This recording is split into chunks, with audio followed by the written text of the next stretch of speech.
Yep. I don't like to talk about it. But yeah, they're going to be responsible for every life that does not get to God because they did this. Yep.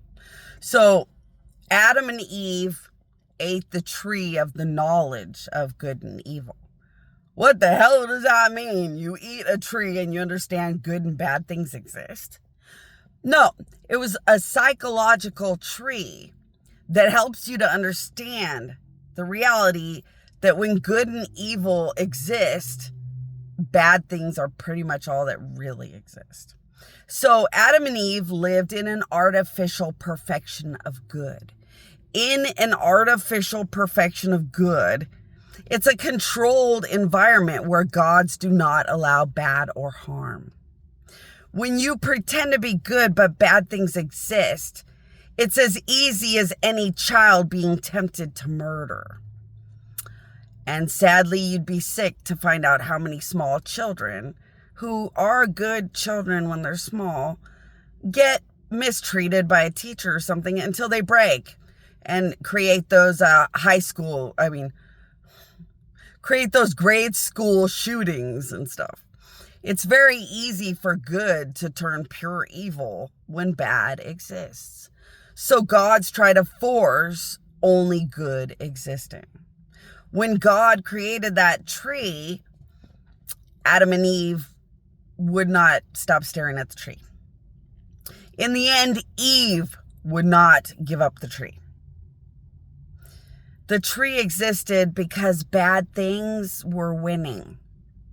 So bad things were winning, and the bad things that were winning were forcing God to make that tree to tempt Adam and Eve to get out of the beautiful, blessed reality of lack of harm, lack of bad. So God created no harm, no bad, which had Adam and Eve in astronomically beautiful, beautiful karma and monumental, spiritual, blessed paradise beyond paradise. So because Adam and Eve could do no harm, do no wrong, do no bad, it was a very, very magical, powerful, amazing area. Well, evil God enemies were winning, and they were angry, and they forced God to put a devil serpent in a tree to tempt Adam and Eve. And then evil God enemies forced the knowledge of good and evil in a psychological tree to tempt and tempt and tempt them to go back to the devil. That's bad. Go back to bad things. Go back to hurting things. And really what won was that Adam and Eve were crap. Really what won is that Adam and Eve would have been crap. This day in history, Adam and Eve would have been just crappy people. And then what was worse than that, Eve wanted to eat the fruit of being a bitchy, grouchy bitch in the house. But it's so sad.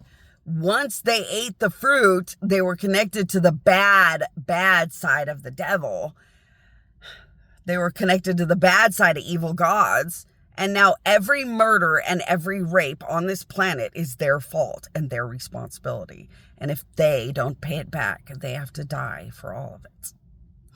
When Facebook will not let me be a god in front of this world and verify whether I am one or not, they will die unimaginably for every person that will not get to heaven because they refused to allow me to just tell the truth among the planet. But you can't change it. Why? Because they've already made the decision against God. The damage is already done. The crime against me has already been committed. The ball has already started rolling against them. You cannot change it. It's just over. Same with the LinkedIn company. You cannot change it. It's just over.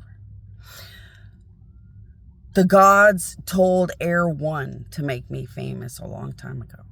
They would not do it because they wanted all the fame and all the money.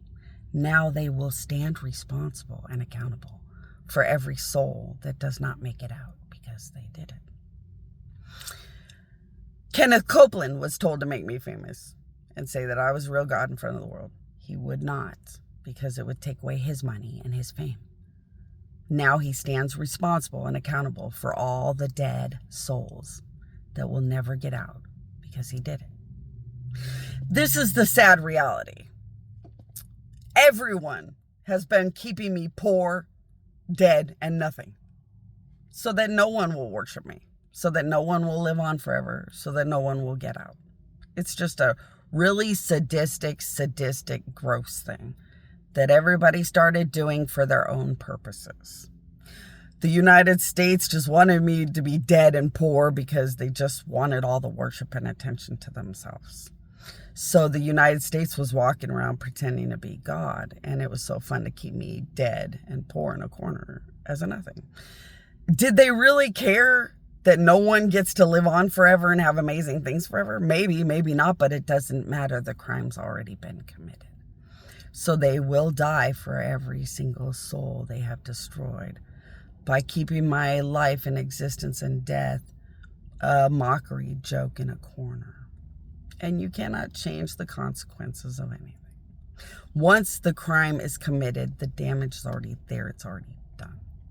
And this would coincide with how gods say in the Bible, if you think it, you've already done it, you're already convicted, and gods will already kill you for it. Gods will kill you for thinking something you know you had no right to think. They will kill you forever for thoughts you had no right to think. And that's why it's in the Bible. If you think it, in the eyes of God, you've already done it. And it's really cool because it means that once gods are winning again, they would convict you before you hover around a victim. So what that means is everybody dreaming about creating a victim or hurting a victim would end up prosecuted, punished, and killed by gods before they committed any crime. So the reality that God is very scary and harsh is a very blessed, beautiful thing. And that's how it should be. Why? Because when people do bad things, they're just ruining everybody else's life. And they don't have the power or authority to do that. So they need to be prosecuted and punished for doing it. It takes 5 minutes to just think or say, my queen, my queen, my queen. So nobody cares. They understand the crimes they commit.